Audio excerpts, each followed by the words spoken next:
A ver, tengo el cazador, la abuela, el lobo y Caperucita.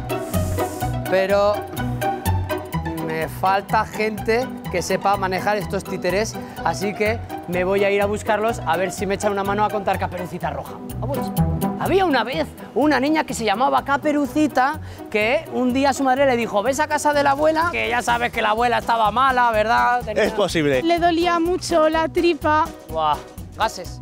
Sí, por la edad también. Ay, por la- Cólicos también. Cólicos todos, estaba la mujer. Y entonces por el camino se encontró al lobo. ¿Cómo hacía el lobo? Wow. ¿Qué te pasa? Espera, espera, no te vayas. ¿Me puedes decir dónde está la casa de mi abuela? Ahí. Allí. Yo te enseño, sígueme.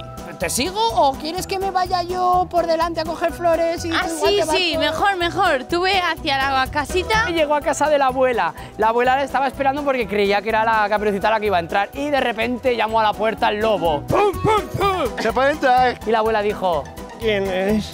Soy lobos feos. ¡el lobo feroz! ¡No, no me comas, no me comas! ¡Ah! Y ahí la ciática. ¡Ahí va! La abuela para adentro. Entonces llegó Caperucita. Entonces el lobo se disfrazó de abuela y dijo, Improvisación total. yo te veo con mucho pelo. Mi pelo crece bastante rápido, me tengo que depilar luego. Pero qué orejas más grandes tienes. Para oírte mejor. Es para oírte mejor con el sonotone. ¿Qué orejas más grandes tienes?